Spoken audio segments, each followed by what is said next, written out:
बड़ा सोचो।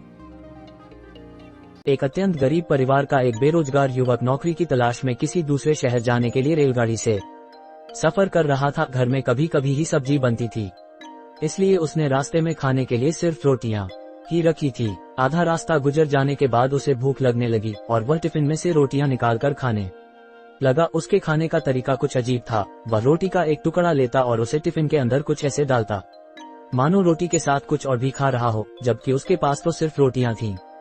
उसकी इस हरकत को आसपास के और दूसरे यात्री देखकर हैरान हो रहे थे। वह युवक हर बार रोटी का एक टुकड़ा लेता और झूठ-मूठ का टिफिन में डालता और खाता। सभी सोच रहे थे कि आखिर वह युवक ऐसा क्यों कर रहा था। आखिरकार एक व्यक्ति से रहा नहीं गया और उसने उससे पूछ ही लिया कि भैया तुम ऐसा क्यों कर रहे हो, तुम्हारे पास सब्जी तो है ही नहीं, फिर रोटी के टुकड़े को हर बार खाली टिफिन में डालकर ऐसे खा रहे हो मानो उसमें सब्जी हो। तब उस युवक ने जवाब दिया, भैया इस खाली ढक्कन में सब्जी नहीं है, लेकिन मैं अपने मन में ये सोचकर खा रहा हूँ कि इसमें बहुत सारा अचार है, मैं अचार के साथ रोटी खा रहा हूँ। फिर व्यक्ति ने पूछा, खाली ढक्कन में अचार सोचकर सूखी रोटी को खा रहे हो तो क्या तुम्हें अचार का स्वाद आ रहा है?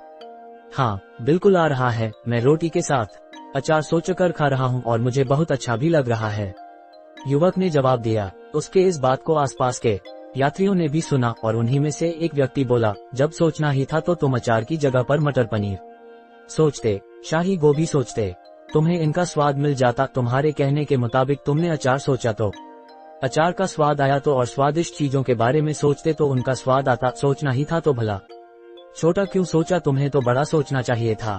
मित्रों, इस कहानी से हमें ये शिक्षा मिलती है कि जैसा सोचोगे वैसा पाओगे। छोटी सोच होगी तो छोटा मिलेगा, बड़ी सोच होगी तो बड़ा मिलेगा। इसलिए जीवन में हमेशा बड़ा सोचो, बड़े सपने देखो तो हमेशा बड़ा ही पाओगे। छोटी सोच में भी उतनी ही ऊर्जा और समय की खपत होगी जितनी बड़ी सोच में। इसलिए जब सोचना ही है तो हमेशा बड़ा ही सोचो।